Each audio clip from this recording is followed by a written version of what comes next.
मंत्रिमंडल के मेरे साथी डॉक्टर जितेंद्र सिंह,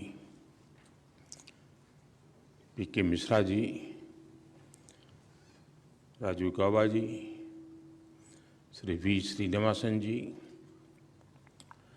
और यहाँ उपस्थित सिविल सेवा के सभी सदस्य और वर्चुअली देश भर से जुड़े सभी साथियों, देवियों और सज्जनों,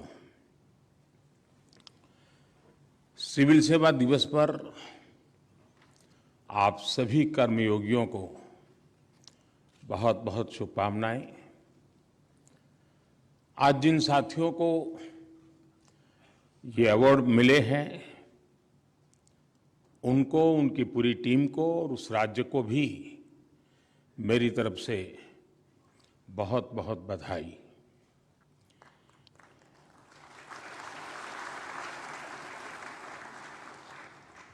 लेकिन मेरी आदत थोड़ी ठीक नहीं है, इसलिए मुफ्त में बधाई देता नहीं हूं मैं। कुछ चीज़ों के इसके साथ हम जोड़ सकते हैं क्या? ये मेरे मन में ऐसे ही आए हुए विचार हैं, लेकिन आप उसको अपने एडमिनिस्ट्रेटिव सिस्टम की तरह जो वे तोलना ऐसे ही मत कर देना। जैसे हम एक कर सकते हैं कि जहाँ भी हमारे सिविल सर्विस से जुड़े जितनी भी ट्रेनिंग इंस्टीट्यूट्स हैं, चाहे विदेश मंत्रालय की हो, पुलिस विभाग की हो, या मसूरी हो, या रेवेन्यू हो, कोई जहाँ भी है आपके, क्योंकि काफ़ी बिखरा हुआ सारा ये कारोबार चल रहा है, हर सप्ताह 1-1.5 घंटा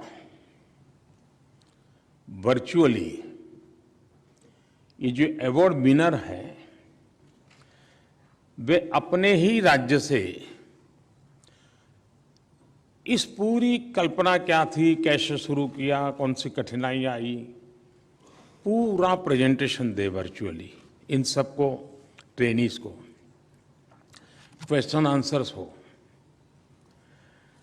और हर सप्ताह ऐसे 2 अवार्ड विनर्स के साथ अगर विशेष चर्चा हो, तो मैं समझता हूं कि जो नई पीढ़ी आ रही है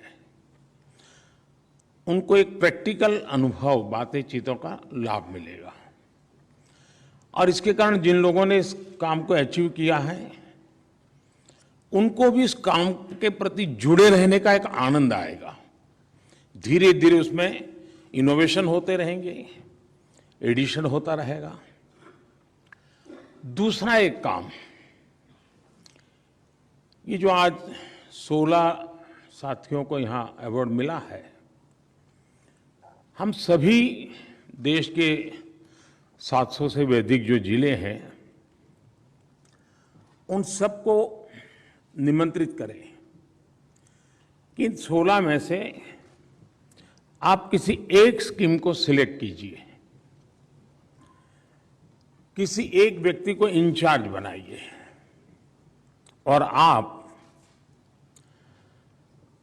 3 महीने, 6 महीने के प्रोग्राम के अंतर्गत इसको कैसे लागू करेंगे, लागू करने की दिशा में क्या करेंगे। और मान लीजिए पूरे देश में से 20 डिस्ट्रिक्ट ऐसे निकले जिन्होंने एक स्कीम को सिलेक्ट किया है, तो कभी उन 20 डिस्ट्रिक्ट का वर्चुअल समिट करके जिस व्यक्ति का जिस टीम का ये काम है, उनके साथ उनकी बातचीत हो, और राज्य में से कौन टॉप बनता है इस पर इम्प्लीमेंटेशन में, इसी को इंस्टीट्यूशनलाइज करते हुए उस जिले का इसको स्वभाव में परिवर्तित करने के लिए क्या कर सकते हैं। और पूरे देश में से 1 स्कीम 1 डिस्ट्रिक्ट हम कंपटीशन को ऊपर कर ला सकते हैं क्या? और जब 1 साल के बाद मिले तो उसका भी जिक्र करें, उसको अवार्ड देने की जरूरत नहीं अभी, लेकिन जिक्र हो कि भाई ये स्कीम जो 2022 में जिनको सम्मान किया गया था, वो चीज यहां तक पहुंच गई।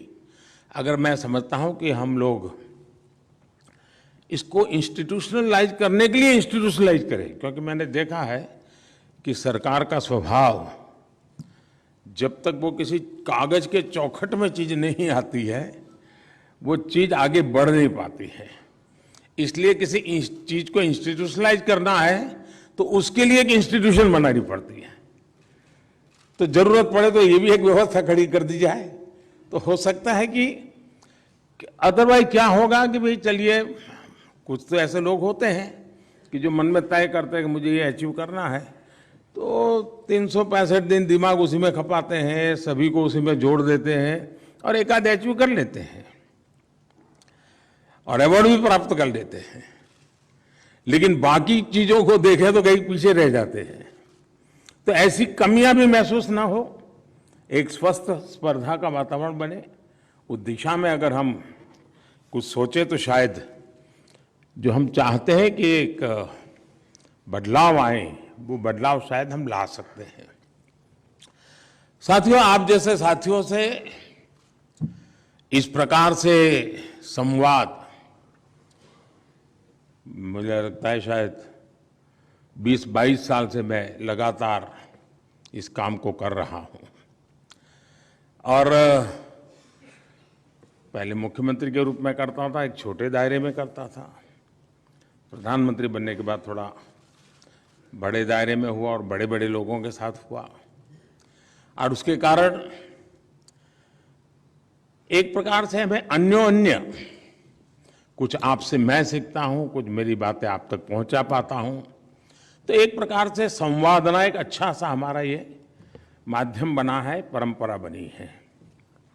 और मुझे खुशी है कि मुझे बीच में कोरोना के कालखंड में थोड़ा कठिनाई रही, अदरवाइज मेरा प्रयास रहा है कि मैं आप सबसे मिलता रहूं, आपसे बहुत कुछ जानता रहूं, समझने का प्रयास करूं और अगर संभव हो तो उसको अगर मेरे व्यक्तिगत जीवन में उतारना है तो उसको उतारूं और कहीं व्यवस्था में लाना है तो व्यवस्था में लाने का प्रयास करूं। लेकिन यही एक प्रक्रिया है जो हमें आगे बढ़ाती है। हर किसी से सीखने का अवसर होता ही होता है। हर किसी के पास किसी न किसी को कुछ देने का सामर्थ्य होता ही है। और अगर हम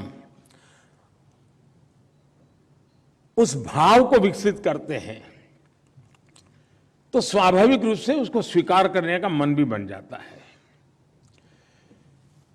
साथियों, इस बार का आयोजन वो रूटीन प्रक्रिया नहीं है। मैं इसे कोई विशेष समझता हूं। विशेष इसलिए समझता हूं कि आजादी के अमृत महोत्सव में जब देश आजादी के 75 साल मना रहा है, तब हम इस समारोह के कर रहे हैं। क्या हम एक काम कर सकते हैं क्या?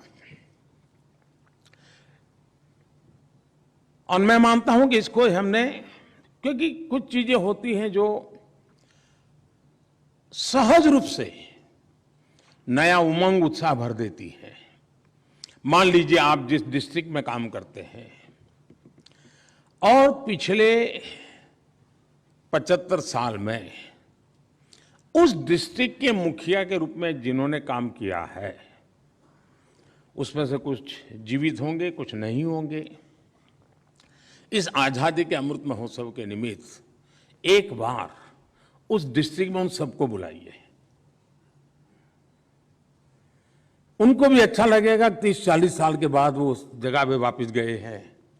आपको भी अच्छा लगेगा, उनके पुराने पुराने लोगों को याद करेंगे।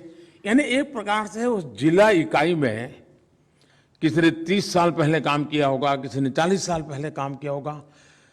जो बाहर से वहां आएगा वो भी एक नई ऊर्जा लेके जाएगा, और जो वहां है उसको भी अच्छा, ये देश के कैबिनेट सेक्रेटरी वो कभी यहां थे, उसके लिए बड़े आनंद की बात हो जाएगी। और मुझे पक्का विश्वास है कि हमने इस दिशा में जरूर प्रयास करना चाहिए। मुझे विचार इसलिए आया, शायद मैं नाम तो भूल गया, गोडबोले जी या Deshmukh, I forgot the name, हमारे कैबिनेट सेक्रेटरी रहे थे। तो एक बार, और बाद में वो अपना जीवन रक्तपित्त के लोगों की सेवा में उन्होंने रिटायर्ड होने के बाद खपा दिया।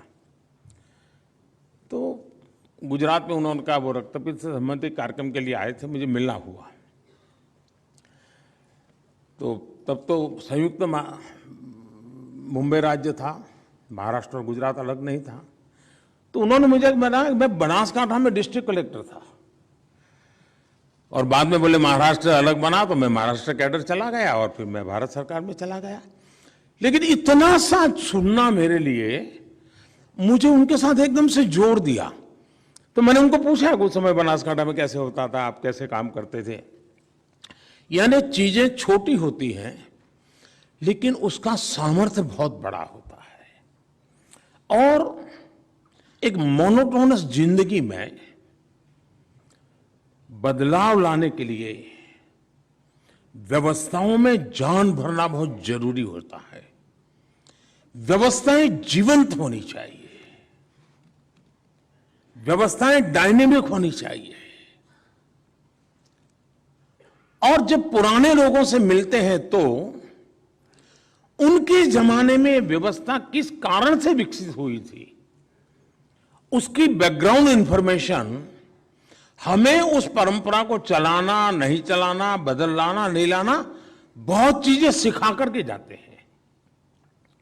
मैं चाहूंगा कि आजादी के इस अमृत काल में आप अपने डिस्ट्रिक्ट में, जो पहले डिस्ट्रिक्ट कलेक्टर के रूप में काम करके गए हैं, एक बार अगर हो सके उनका मिलने का कार्यक्रम बनाइए।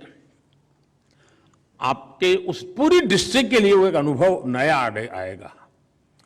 उसी प्रकार से राज्यों में जो चीफ सेक्रेटरी के नाते काम करके गए हैं, एक बार राज्य के मुख्यमंत्री उन सबको बुला ले, देश के प्रधानमंत्री जितने भी कैबिनेट सेक्रेटरी रहे हैं कभी उनको बुला लें। हो सकता है कि क्योंकि आजादी का अमृत काल 75 साल की इस यात्रा में भारत को आगे बढ़ाने में सरदार पटेल का ये जो तोहफा है हमें सिविल सर्विस का, इसके जो ध्वजवाहक लोग रहे हैं, जो आज उसमें से जितने भी जीवित हैं, उन्होंने कुछ न कुछ तो योगदान दिया ही है इस देश को आज तक पहुंचाने में। उन सबका स्मरण करना, उनका मान सम्मान करना, ये भी आजादी के अमृत काल में इस पूरी सिविल सर्विस को ऑनर करने वाला विषय बन जाएगा। मैं चाहूंगा इस 75 साल की यात्रा उनको हम समर्पित करें, उनका गौरवगान करें और एक नई चेतना लेकर के हम आगे बढ़ें और उस दिशा में हम प्रयत्न कर सकते हैं। साथियों, ये हमारा जो अमृत काल है,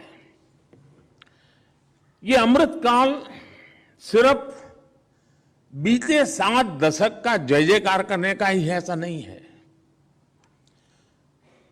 मैं समझता हूं हम 70 से 75 गए होंगे, रूटीन में गए होंगे, 60 से 70 गए होंगे, 70 से 75 गए होंगे, रूटीन में गए होंगे।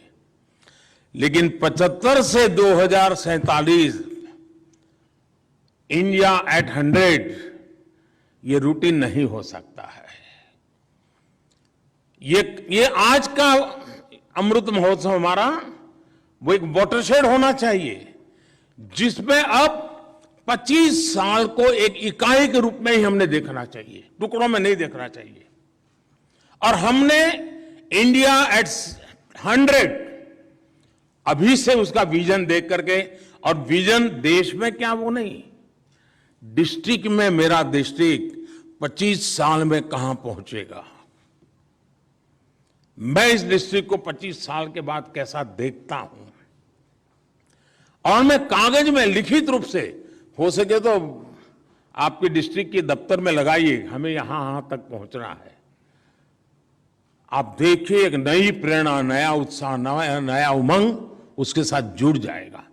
और मल्टीपिलर एक्टिविटी के साथ हमने डिस्ट्रिक्ट को पकड़ा, और अब केंद्र हमारा, भारत कहां पहुंचेगा और राज्य कहां पहुंचेगा, हमने 75 साल इन सारे लक्ष्यों को लेकर के चले हैं। इंडिया एट 100 डिस्ट्रिक्ट हम 25 साल में कहां ले जाएंगे, हिंदुस्तान में मेरा डिस्ट्रिक्ट नंबर 1 बना करके रहूंगा। कोई भी क्षेत्र ऐसा नहीं होगा कि मेरा डिस्ट्रिक्ट पीछे हो, कितनी ही प्राकृतिक मुश्किलों वाला जिला होगा तो भी मैं करके रहूंगा। ये इंस्पिरेशन, ये सपना, ये संकल्प और उसके लिए सिद्धि प्राप्त करने के लिए निरंतर पुरुषार्थ और परिश्रम, इसकी संभावनाओं को लेकर हम चले तो ये सिविल सर्विस डे हमारे लिए एक नई प्रेरणा का कारण बन जाएगा।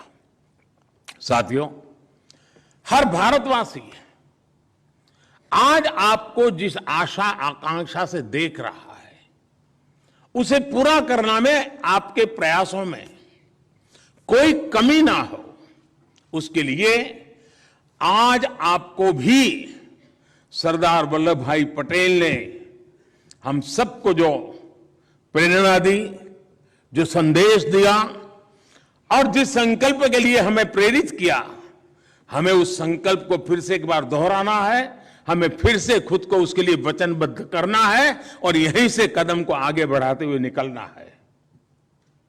हम एक लोकतांत्रिक व्यवस्था में हैं और हमारे सामने 3 लक्ष्य साफ साफ होने चाहिए और मैं मानता हूं कि उसमें कोई कॉम्प्रोमाइज नहीं होना चाहिए। और 3 ही होता नहीं है, बाकी और कुछ चीजें हो सकती है, लेकिन मैं सिर्फ 3 को आज समावित करना चाहता हूं। पहला लक्ष्य है कि आखिरकार हम देश में जो भी व्यवस्थाएं चलाते हैं, जो भी बजट खर्च करते हैं, जो भी पद प्रतिष्ठा हम प्राप्त करते हैं, किसके लिए है जी? ये सब क्यों है? ये मेहनत किस बात के लिए है? ये तामझाम किस बात के लिए है? और इसलिए मैं कहूंगा कि हमारा पहला लक्ष्य है कि देश में सामान्य से सामान्य मानवीय के जीवन में बदलाव आए, उसके जीवन में सुगमता आए और उसे इसका एहसास भी हो। देश के सामान्य नागरिकों अपनी सामान्य जिंदगी के लिए सरकार से जो नाता आता है उसे जिद्दोजहद न करनी पड़े, सहज रूप से सब उपलब्ध हो। ये लक्ष्य सदा सर्वदा हमारे सामने होना चाहिए। हमारे प्रयास इसी दिशा में होने चाहिए कि देश के सामान्य मानवीय के सपनों को संकल्प में बदलने के लिए उसका सपना संकल्प कैसे बने, उस सपने को संकल्प तक यात्रा पूरी कराने में एक पॉजिटिव एटमॉस्फेयर, एक स्वाभाविक वातावरण पैदा करना ये व्यवस्था का जिम्मा है, जिसका नेतृत्व हम सबके पास है। हमें यह भी देखना चाहिए कि देश के नागरिकों को अपने संकल्पों की सिद्धि की यात्रा में सपना संकल्प बन जाए, बात वहां अटक नहीं सकती है जब तक कि संकल्प सिद्ध न हो। और इसलिए सपना संकल्प बने, संकल्प सिद्धि बने, इस पूरी यात्रा वहां जहां भी जरूरत हो हम एक साथी की तरह, एक कलीग की तरह उसके साथ हो, उसके हैंड होल्डिंग करें। ईज ऑफ लिविंग को बढ़ाने के लिए हम जो कुछ भी कर पाए वो हमें जरूर करना चाहिए। अगर मैं दूसरे लक्ष्य की बात करूं तो आज ग्लोबलाइजेशन हम पिछले कई दशकों से सुन रहे हैं। हो सकता है भारत कभी दूर से इन चीजों को देखता था, लेकिन आज स्थिति कुछ अलग है। आज भारत का पोजीशनिंग बदल रहा है और ऐसे में हम देश में जो भी करें उसको वैश्विक संदर्भ में करना अब हमारे लिए समय की मांग है। भारत दुनिया में शीर्ष पर कैसे पहुंचे, अगर दुनिया की गतिविधियों को नहीं समझेंगे, नहीं जानेंगे, तो हमें कहां जाना है और हमें शीर्ष स्थान पर जाना है तो हमारी राह कौन सी होगी, हमारे क्षेत्र कौन से होंगे, ये हमें आइडेंटिफाई करके और उसका तुलनात्मक अध्ययन करते हुए हमें आगे बढ़ना ही पड़ेगा। हमारी जो योजनाएं हैं, हमारे गवर्नेंस के जो मॉडल हैं, वो हमें इसी संकल्प के साथ विकसित करने हैं। हमें कोशिश ये भी करनी है कि उनमें नवीनता आती रहे, उनमें आधुनिकता आती रहे। हम पिछली शताब्दी की सोच, पिछली शताब्दी के नीति नियमों से अगली शताब्दी की मजबूती का संकल्प नहीं कर सकते हैं। और इसलिए हमारी व्यवस्थाओं में, हमारे नियमों में, हमारी परंपराओं में पहले शायद बदलाव लाने में 30 साल 40 साल चले जाते होंगे तो चलता होगा। बदलते हुए विश्व और तेज गति से बदलते हुए विश्व में हम पलक पलक के हिसाब से चलना पड़ेगा, ऐसा मेरा मत है। अगर मैं आज तीसरे लक्ष्य की बात करूं, जो एक प्रकार से मैं दोहरा रहा हूं, क्योंकि इस बात को मैं लगातार कह रहा हूं, सिविल सर्विस का सबसे बड़ा काम ये कभी भी हमारे लक्ष्य से ओझल नहीं होना चाहिए। व्यवस्था में हम कहीं पर भी हो, पद पर हम कहीं पर हो, लेकिन हम जिस व्यवस्था से निकले हैं उस व्यवस्था में हमारी वो प्राइम रिस्पॉन्सिबिलिटी है, और वो है देश की एकता, देश की अखंडता। उसमें हम कोई कॉम्प्रोमाइज नहीं कर सकते।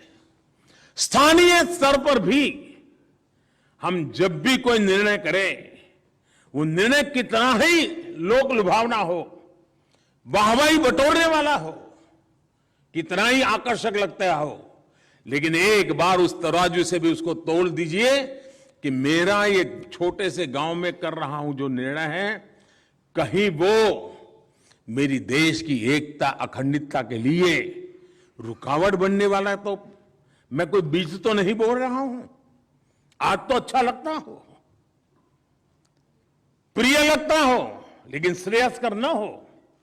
और महात्मा गांधी हमेशा श्रेय और प्रेय की बात लगातार करते थे।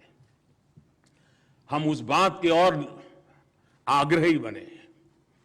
हम नकारात्मकता को छोड़ करके हम ये भी देखें, हमारा कोई भी फैसला देश की एकता को मजबूत करने वाले स्पिरिट से जुड़ा होना चाहिए।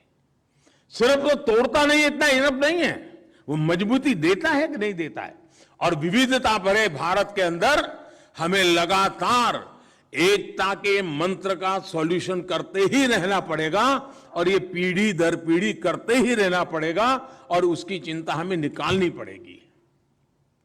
और इसलिए मैं पहले भी कह चुका हूं, आज फिर कहना चाहता हूं, भविष्य में भी कहता रहूंगा, हमारे हर काम में कसौटी एक होनी चाहिए, इंडिया फर्स्ट, नेशन फर्स्ट, मेरा राष्ट्र सर्वोपरि। हमें जहां पहुंचना है,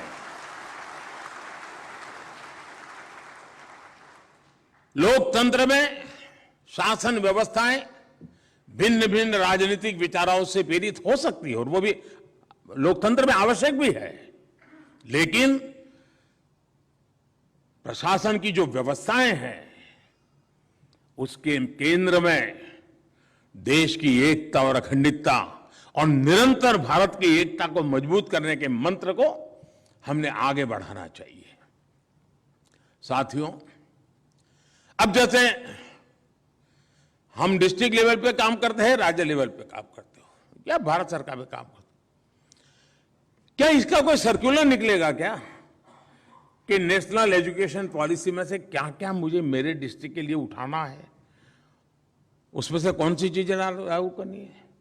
इस ओलंपिक के बाद देश के अंदर खेल कूद के प्रति जो जागरूकता आई है, उसको मेरे डिस्ट्रिक्ट लेवल पर एक इंस्टीट्यूशनलाइज करके मेरे डिस्ट्रिक्ट से भी खिलाड़ी तैयार हो, ये नेतृत्व तो कौन देगा? क्या सिर्फ खेलकूद विभाग देगा कि पूरी टीम की जिम्मेवारी होगी? अब अगर मैं डिजिटल इंडिया की बात करता हूं, तो क्या मेरे डिस्ट्रिक्ट में डिजिटल इंडिया के लिए मैं कुछ टीम बन करके सोच रहा हूं क्या? आज मार्गदर्शन करने के लिए कुछ करना पड़े ऐसी जरूरत है ही नहीं। अब जैसे आज यहां 2 कॉफी टेबल बुक का लॉन्चिंग हुआ, लेकिन इस बात को न भूलें कि ये coffee table book hard copy नहीं है, ई कॉपी है। क्या मैं भी मेरे जिले में, मेरे राज्य में ये हार्ड कॉपी के चक्कर से बाहर निकलूंगा क्या?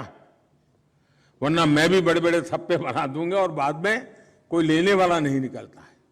हम बनाएं। अगर आज हमें देखने को मिला है कि भाई यहां ई कॉफी टेबल बुक बनाए, तो मतलब हम भी आदत डालें कि हम भी जरूरत पड़ेगी हम भी ई कॉफी टेबल बुक बनाएंगे। यानी ये चीजों को परकोलेट करने की हमारी जिम्मेवारी बनती है, उसको अलग से कहना ना पड़े। मेरा कहने का तात्पर्य यही है कि आज डिस्ट्रिक्ट को गाइड करने के लिए किसी व्यवस्था की जरूरत पड़े, ऐसी जरूरत नहीं है। सारी चीजें आज अवेलेबल है। डिस्ट्रिक्ट में किसी एक चीज में पूरा जिला अगर उठ करके खड़ा हो जाता है, अचीव कर लेता है, तो बाकी चीजों पर पॉजिटिव इंपैक्ट अपने आप आना शुरू कर जाता है। साथियों, भारत की महान संस्कृति की यह विशेषता है कि हमारा देश, और मैं बात बड़ी जिम्मेवारी के साथ कह रहा हूं, हमारा देश राज्य व्यवस्थाओं से नहीं बना है। हमारा देश राज सिंहासनों की बपोती नहीं रहा है, न ही राज सिंहासनों से यह देश बना है। यह देश सदियों से, हजारों वर्ष के लंबे कालखंड से उसकी जो परंपरा रही है, वो जन सामान्य के सामर्थ्य को लेकर के चलने की परंपरा रही है। आज जो भी हमने प्राप्त किया है वो जन भागीदारी की तपस्या का परिणाम है, जनशक्ति की तपस्या का परिणाम है, और तब जाकर के देश नई ऊंचाइयों को प्राप्त कर सकता है। पीढ़ी दर पीढ़ी के योगदान से समय की जो भी आवश्यकताएं थी उनको पूरा करते हुए, उन परिवर्तनों को स्वीकार करते हुए, जो काल बाह्य है उसको छोड़ते हुए, हम वो समाज है, हम एक जीवन समाज है जिसने काल बाह्य परंपरा को खुद ने तोड़ फोड़ उठा करके फेंक दिया है। हम आंखें बंद करके उसको पकड़ करके जीने वाले लोग नहीं है, समयानुकूल परिवर्तन करने वाले लोग हैं। दुनिया में, मैं एक दिन, बहुत साल पहले की बात है, अमेरिका के स्टेट डिपार्टमेंट से मेरी बातें हो रही थी। तब तो मैं राजनीति में, मेरी कोई पहचान भी नहीं थी, मैं कोने में एक छोटा सा कार्यकर्ता था, लेकिन किसी कारण से मेरा कुछ विशेष संबंध रहता था, तो वहां मेरे से चर्चा चली। मैंने कहा, दुनिया के अंदर कोई भी समाज, आस्तिक हो नास्तिक हो, इस धर्म को मानता है उस धर्म को मानता हो, लेकिन मृत्यु के बाद की उसकी जो मान्यताएं हैं उसके विषय में वो ज्यादा बदलाव करने का साहस नहीं करता है। वो वैज्ञानिक है नहीं है, उपयुक्त है कि नहीं है, समय रहते उसको छोड़ना चाहिए नहीं चाहिए, उसमें वो साहस नहीं करता है। वो मृत्यु के बाद की जो सोच बनी हुई, परंपरा बनी, उसे जकड़ के रखता है। मैंने कहा, हिंदू एक ऐसा समाज है भारत का कि जो कभी मृत्यु के बाद गंगा के तट पर चंदन की लकड़ी में अगर जलता था शरीर, तो उसको लगता था कि मेरा अंतिम कार्य पुण्यता से हुआ। वही व्यक्ति घूमता घूमता घूमता इलेक्ट्रिक स्मशान गृह तक चला गया, उसको कोई संकोच नहीं आया। इस समाज की परिवर्तनशीलता की एक बहुत बड़ी ताकत का इससे बड़ा कोई सबूत नहीं हो सकता।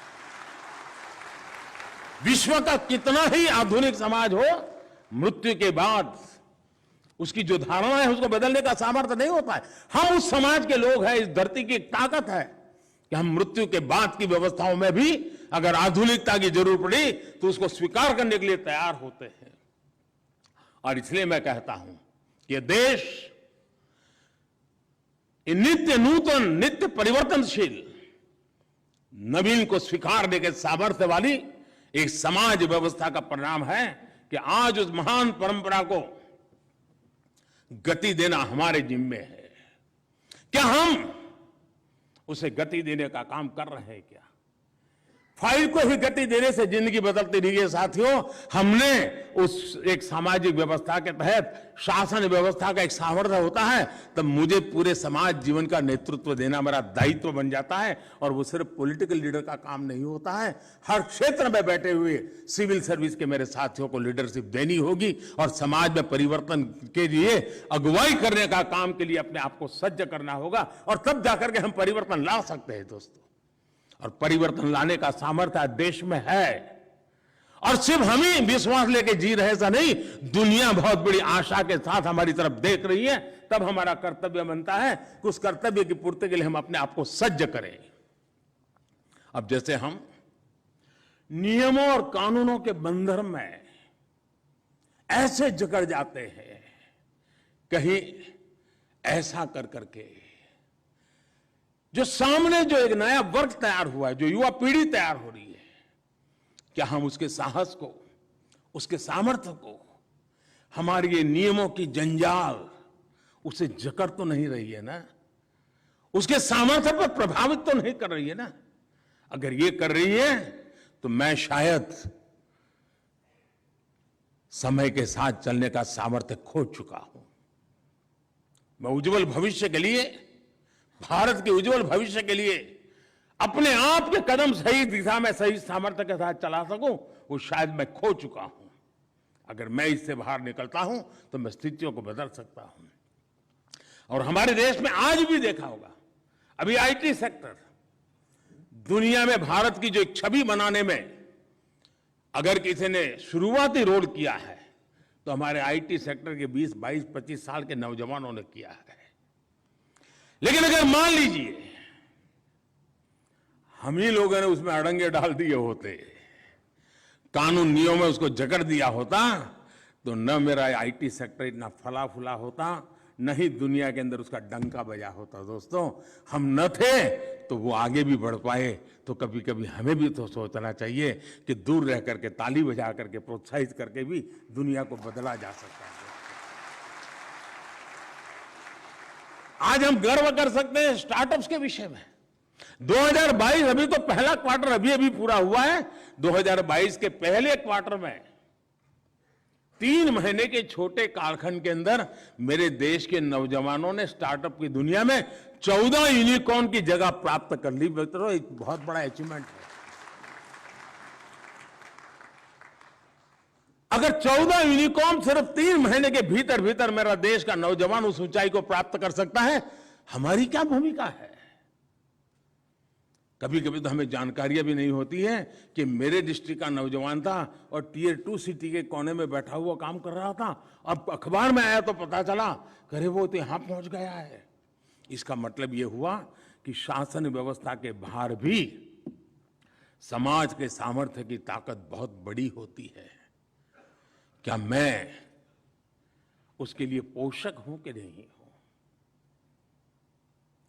मैं उसको प्रोत्साहित करता हूं कि नहीं करता हूं? मैं उसे रिकॉग्नाइज करता हूं कि नहीं करता हूं? कहीं ऐसा तो नहीं भाई तूने कर लिया जो कर लिया, लेकिन पहले क्यों नहीं मिले थे? सरकार पर क्यों नहीं आए थे? अरे नहीं आया वही तो है, आपका टाइम खराब नहीं किया, लेकिन आपको बहुत कुछ दे रहा है, आप उसका गौरवगान कीजिए। साथियों, मैंने 2 चीजों का ही उल्लेख किया है, लेकिन ऐसी बहुत सी चीजें हैं। इवन कृषि क्षेत्र में मैं देख रहा हूं हमारे देश के किसान आधुनिकता की तरफ जा रहे हैं। शायद उनकी संख्या कम होगी, मेरी बारीक दृष्टि में, मेरी नजर में वो कहीं स्थिर हुआ है क्या? अगर साथियों हम अगर इन चीजों को करते हैं तो मैं समझता हूं बहुत बड़ा बदलाव आएगा। एक और बात मैं कहना चाहता हूं, कभी कभी मैंने देखा है कि सेफ खेलना ज्यादातर लोगों के स्वभाव का हिस्सा बन जाता है। अरे छोड़ो यार, चलो भाई, हमें कहाँ कितने दिन रहना है एक डिस्ट्रिक्ट में, तो 2 साल 3 साल बहुत हो गया, चले जाएंगे आगे। हुआ क्या? मैं किसी को दोष नहीं देता हूं, लेकिन जब एक एश्योर्ड व्यवस्था मिल जाती है, जीवन की सिक्योरिटी पक्की हो जाती है, तो कभी कभी स्पर्धा का भाव नहीं रहता है। लगता है अब तो यार सब कुछ है, चलो नए संकट कहाँ मोल ले, जिंदगी तो चली जाने वाली है, बच्चे बड़े हो जाएंगे, कहीं न कहीं मौका तो मिलना ही मिलना है उनको, हमें क्या करना है। और उसमें से खुद के प्रति भी उदासीन हो जाते हैं, व्यवस्था छोड़ो खुद के लिए भी उदासीन हो जाते हैं। ये जिंदगी जीने का तरीका नहीं है दोस्तों। स्वयं के प्रति कभी उदासीन नहीं होना चाहिए।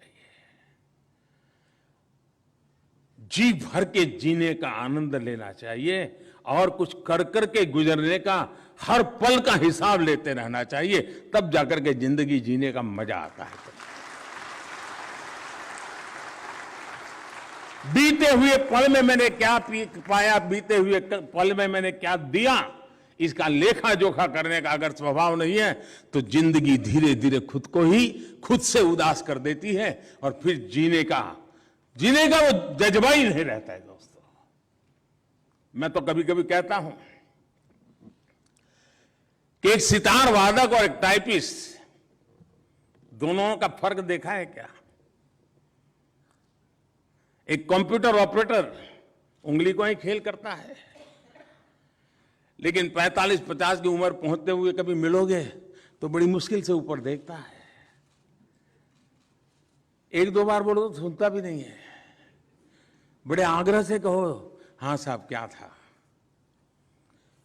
आधा मरी हुई जिंदगी जी रहा है वो, जिंदगी बोझ बन गई है।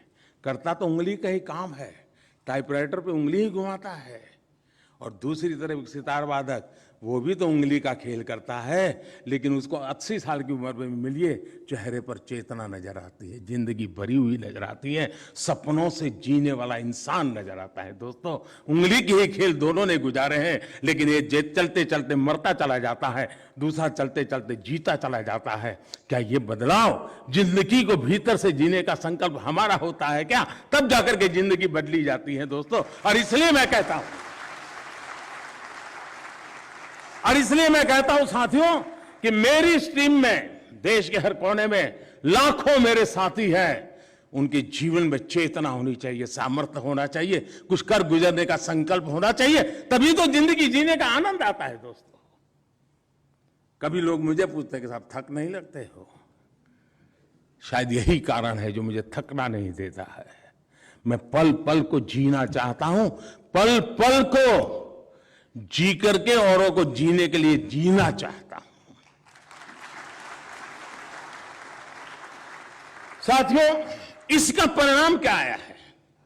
परिणाम ये आया है कि जो ढरा बना हुआ है, जो चौखट बनी हुई है, हम जहां भी जाते हैं अपने आप को उसमें ढाल देते हैं। और उसमें तो आपकी मास्टरी है, अपने आप को ढाल देने में।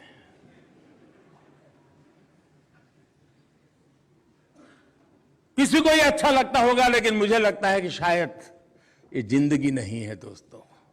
जहां जरूरत है वहां तो ढाल दें, जहां जरूरत है वहां ढाल बन जाए, लेकिन जरूरत है वहां ढाल बन करके उस बदलाव के लिए भी कदम उठाएं, ये भी जरूरत होता है। क्या हमने सहज रूप से गवर्नेंस में रिफॉर्म, ये हमारा सहज स्वभाव बना है क्या? छोटी छोटी चीजों के लिए कमीशन बनाने पड़े, एक्सपेंडिचर कम करो, कमीशन बिठाओ, गवर्नेंस में बदलाव करो, कमीशन बिठाओ, 6 महीने के 12 महीने के बाद रिपोर्ट आए, फिर रिपोर्ट देखने के लिए एक और कमेटी बनाओ, उस कमेटी के इंप्लीमेंटेशन के लिए और एक कमीशन बनाओ। अब ये हमने जो किया है उसका मूल स्वभाव है कि हमने गवर्नेंस में रिफॉर्म, समयानुकूल बदलाव बहुत जरूरी होता है जी। किसी समय युद्ध होते तो हाथी होते थे, हाथी वालों ने हाथी छोड़ करके फिर घोड़े पकड़े, और आज न हाथी चलता है न घोड़ा चलता है, कुछ और जरूरत पड़ती है। ये रिफॉर्म सहज होता है, लेकिन युद्ध का दबाव हमें रिफॉर्म करने के लिए मजबूर करता है। हमें देश की आशा आकांक्षाएं हमें मजबूर कर रही है कि नहीं कर रही है। जब तक देश की आशा आकांक्षाओं को हम समझ नहीं पाते हैं, तब हम खुद होकर के गवर्नेंस में रिफॉर्म नहीं कर सकते हैं। गवर्नेंस में रिफॉर्म में नित्य प्रक्रिया होनी चाहिए, सहज प्रक्रिया होनी चाहिए और प्रयोगशील व्यवस्था होनी चाहिए। अगर प्रयोग सफल नहीं हुआ तो छोड़ते चले जाने का साहस होना चाहिए। मेरे ही द्वारा की हुई गलती को स्वीकार करते हुए मुझे नया स्वीकार करने का सामर्थ्य होना चाहिए, तब जाकर के बदलाव आता है जी। अब आप देखिए, सैकड़ों कानून ऐसे थे, मैं मानता हूं देश के नागरिकों के लिए बोझ बन गए थे। मैं जब 2013 में पहली बार प्रधानमंत्री पद के उम्मीदवार के रूप में मेरी पार्टी ने घोषित किया और मैं भाषण दे रहा था, तो दिल्ली में एक बिजनेस कम्युनिटी ने मुझे बुलाया था।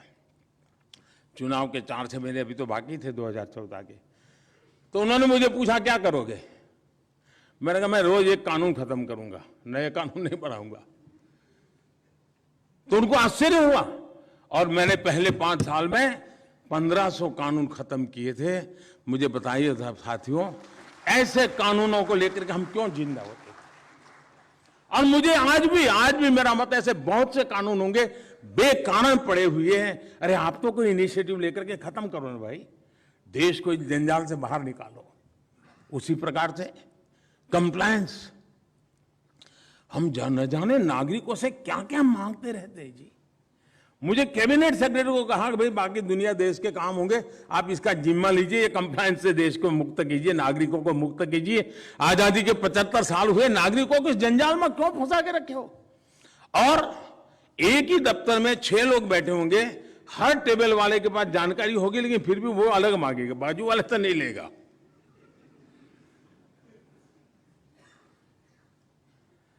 इतनी चीजें हम नागरिकों से बार बार मांगते हैं। आज टेक्नोलॉजी का युग है जी, हम ऐसी व्यवस्था को क्यों न विकसित, हम कंप्लायंस से, बर्डन से देश को मुक्त क्यों न करें? मैं तो हैरान हूं। अभी हमारे कैबिनेट सेक्रेटरी ने बेड़ा उठाया है, लगे हैं कि भाई हर चीज में जेल ले जाके व्यवस्था नागरिकों को। मैंने एक ऐसा कानून देखा कि अगर कारखाने में जो टॉयलेट्स है उसको अगर हर 6 महीने चूना नहीं लगाया है तो आप जेल जाएंगे। अब बताइए, हम कैसा देश को ले जाना चाहते हैं? अब ये सारी चीजों से हमें मुक्ति चाहिए। अब ये सहज प्रक्रिया होनी चाहिए, इसके लिए कोई सर्कुलर निकालने की जरूरत नहीं होनी चाहिए। आपके ध्यान में आता है कि राज्य सरकार के बस का रोग है, राज्य सरकार को बताइए, भारत सरकार की जिम्मेवारी उनको बताइए, संकोच मत कीजिए भाइयों। कहना है जितना हम नागरिक को इस बोझ से मुक्त करेंगे उतना ही मेरा नागरिक खिलेगा, बहुत बड़ी ताकत के साथ खिलेगा। हमें छोटी सी समझ है, बड़े पेड़ के नीचे कितना ही अच्छा फूल का पौधा लगाना चाहते हैं, लेकिन बड़े के छाया के दबाव इतना होता है वो खुल नहीं पाता है। वही पौधा अगर खुले आसमान के नीचे कहीं छोड़ दिया जाए वो भी ताकत के साथ खड़ा होना जाता है। उसको इस बोझ से बाहर निकाल दीजिए दोस्तों। साथियों, आमतौर पर देखा गया है कि जैसा चल रहा है उसी व्यवस्था में है, मैंने कहा वैसे ढाल देते रहो, जैसे तैसे गुजारा करते रहो, समय काटने की कोशिश करते रहे। पिछले 7 दशक में अगर हम इसकी समीक्षा करें तो एक बात आपको जरूर दिखेगी। जब भी कोई संकट आया, कोई प्राकृतिक आपदा आई, कोई विशिष्ट प्रकार का दबाव पैदा हुआ, तो फिर हमने बदलाव, कोरोना आया तो दुनिया भर के बदलाव हमने किए अपने में। लेकिन क्या ये स्वस्थ स्थिति है क्या? बड़ा प्रेशर आ जाए तब जाकर के हम बदले, कोई तरीका है क्या? हम अपने आप को सज्ज क्यों ना करें दोस्तों? और इसलिए हमने संकट में समय में रास्ता खोजने, अब एक समय था हम अभाव में गुजारा करते थे और इसलिए हमारे सारे जो नियम विकसित हुए वो अभाव के बीच कैसे जीना वो बने। लेकिन अब अभाव से जब बाहर आए हैं तो कानून भी तो अभाव से बाहर लाइए भैया। विपुलता की ओर क्या सोचना चाहिए उस पर हम सोचें। अगर विपुलता के लिए हम अगर नहीं सोचेंगे, अगर एग्रीकल्चर में आगे बढ़ रहे हैं, अगर फूड प्रोसेसिंग की व्यवस्था पहले कर दी होती तो आज कभी कभी किसानों पर जो चीजें बोझ बन जाती वो शायद ना बनती। और इसलिए मैं कहता हूं कि संकट में से रास्ते खोजने के तो तरीका सरकारों ने सीख लिया है, लेकिन एक स्थायी भाव से व्यवस्थाओं को विकसित करना ये हम लोगों का, और हमें विजुअलाइज करना चाहिए कि भाई ये समस्याएं आती हैं, समस्याएं खत्म कैसी हो, उसके लिए समाधान क्या निकले, इसलिए काम करना चाहिए। उसी प्रकार से हम चुनौतियों के पीछे मजबूरन भागना पड़े, ठीक नहीं है जी। हम चुनौतियों को भांपना चाहिए। अगर टेक्नोलॉजी ने दुनिया बदली है तो मुझे उस गवर्नेंस में उसके साथ आने वाली चुनौतियों का मुझे पता होना चाहिए। मैं अपने आप को उसके लिए सज्ज करूं। और इसलिए मैं चाहूंगा कि गवर्नेंस रिफॉर्म ये हमारा नित्य क्रम होना चाहिए, लगातार कोशिश होनी चाहिए। और मैं तो कहूंगा कि जब भी हम रिटायर्ड हो जाएं तो मन में से एक आवाज निकलनी चाहिए कि मेरे कालखंड में मैंने गवर्नेंस में इतने इतने रिफॉर्म किए और वो व्यवस्थाएं विकसित की जो शायद आने वाले 25-30 साल तक देश को काम आने वाली है। अगर ये बदलाव होता है तो परिवर्तन होता है।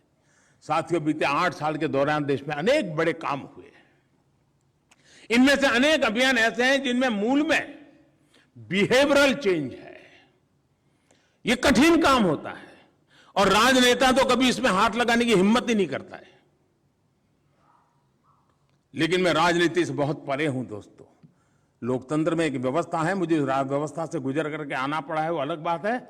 मैं मूलतः राजनीति के स्वभाव का नहीं हूं। मैं जननीति से जुड़ा हुआ इंसान हूं, जन सामान्य की जिंदगी से जुड़ा हुआ इंसान हूं। साथियों, ये जो बिहेवियरल चेंज का मेरी जो कोशिश रही है, समाज के मूलभूत चीजों में परिवर्तन लाने की जो प्रयास हुआ है, सामान्य से सामान्य मानवीय की जिंदगी में बदलाव लाने की जो मेरी आशा आकांक्षा है, उसी का एक हिस्सा है। और जब मैं समाज की बात करता हूं तो शासन व्यवस्था में बैठे लोग अलग नहीं है इससे, वो कोई दूसरे ग्रह से नहीं आए हैं, वो भी उसी का हिस्सा है। क्या हम ये जो बदलाव की बात करते हैं, मैं देखता हूं कभी अफसर मुझे शादी का कार्ड देने आते हैं तो मेरा तो स्वभाव है, मैं छोड़ नहीं पाता हूं। और मैंने देखा मेरे पास आते हैं तो बड़ा महंगा कार्ड नहीं लेके आते हैं, बहुत ही सस्ता कार्ड लाते हैं, लेकिन उस पर प्लास्टिक का कवर होता है, ट्रांसपेरेंट। तो मैं सहज पूछता हूं, तो ये सिंगल यूज प्लास्टिक अभी भी उपयोग करते हैं आप? तो बेचारे शर्मिंदगी महसूस करते हैं। मेरा कहना ये है, जो हम देश के पास अपेक्षा करते हैं कि भाई सिंगल यूज प्लास्टिक न करे, क्या मेरे दफ्तर में, मैं जहां हूं, मैं काम करता हूं, क्या मैं मेरे जीवन में बदलाव ला रहा हूं, मेरी व्यवस्था में बदलाव ला रहा हूं? मैं चीजों को, छोटी छोटी चीजों को इसलिए हाथ लगाता हूं कि हम बड़ी चीजों में इतने खोए हुए हैं कि छोटी चीजों से दूर चले जाते हैं। और जब छोटी चीजों से दूर चले जाते हैं तब छोटे लोगों से भी दीवारें बन जाती हैं। दोस्तों, मुझे इन दीवारों को तोड़ना है।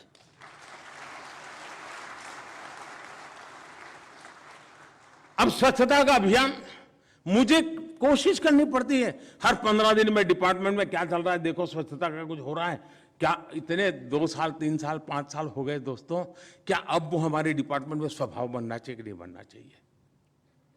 अगर वो स्वभाव नहीं बना है तो देश के सामान्य नागरिक से उसको स्वभाव बन जाएगा, ये अपेक्षा करना ज्यादा ही होगा। और इसलिए मैं कहता हूं साथियों, हमने इसकी व्यवस्था को स्वीकार करना।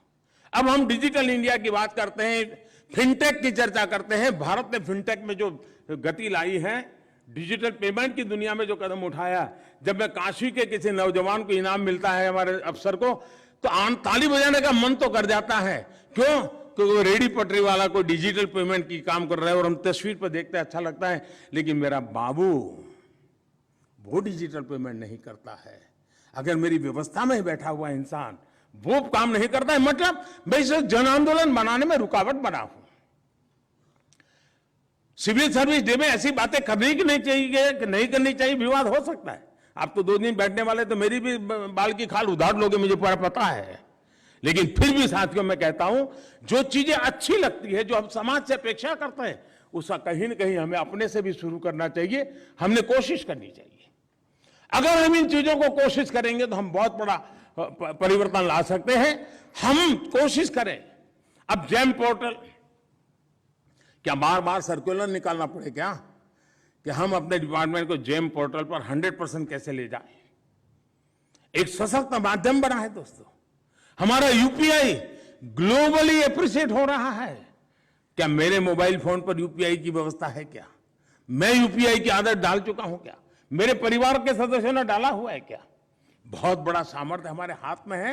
लेकिन अगर मैं मेरी यूपीआई को स्वीकार नहीं करता हूं और मैं कहूंगा गूगल तो बाहर का है, दोस्तों अगर हमारे दिल में अगर यूपीआई के अंदर वो भाव होता है तो हमारा यूपीआई भी गूगल से आगे निकल सकता है, इतनी ताकत रख सकता है, फिनटेक भी की दुनिया में नाम रख सकता है। टेक्नोलॉजिकली फुल प्रूफ सिद्ध हो चुका है, वर्ल्ड बैंक उसकी तारीफ कर रहा है, हमारी अपनी व्यवस्था में वो हिस्सा क्यों बनता है? पीछे पड़ते तो करते हैं। मैंने देखा है कि हमारे जितने यूनिफॉर्म फोर्सेस है उन्होंने अपनी कैंटीन के अंदर कंपलसरी कर दिया है, वो डिजिटल पेमेंट ही लेते हैं। लेकिन आज भी हमारे सेक्रेटरीट के अंदर कैंटीन होते हैं, वहां नहीं है व्यवस्था। क्या ये बदलाव हम नहीं ला सकते हैं क्या? बातें छोटी लगती होगी, लेकिन अगर हम कोशिश करें दोस्तों तो हम बहुत बड़ी बातों को कर सकते हैं। और हमें आखिरी व्यक्ति तक उचित लाभ पहुंचाने के लिए हमें लगातार एक परफेक्ट सिमलेस मैकेनिज्म खड़े करता रहना चाहिए। और जितना ज्यादा हम इस मैकेनिज्म को खड़ा करेंगे, मैं समझता हूं देश का आखिरी व्यक्ति का एम्पावरमेंट का जो हमारा मिशन है, उस मिशन को बहुत अच्छे ढंग से हम पूरा कर सकते हैं। साथियों, मैंने काफी समय ले लिया है आपका, कई विषयों पर मैंने आपसे बात की है, लेकिन मैं चाहूंगा कि हम इन चीजों को आगे बढ़ाएं। इस सिविल सर्विस डे हमारे अंदर एक नई ऊर्जा भरने का अवसर बनना चाहिए, नए संकल्प लेने का अवसर बनना चाहिए, नए उत्साह और उमंग से जो नए लोग हमारे बीच आए हैं उनका हैंड होल्डिंग करें, उनको भी इस व्यवस्था का हिस्सा बनने के लिए उमंग से भर दें। हम खुद जिंदगी जीते हुए अपने साथियों को आगे बढ़ाएं, इसी एक अपेक्षा के साथ मेरी आप सबको अनेक अनेक शुभकामनाएं हैं। बहुत बहुत धन्यवाद।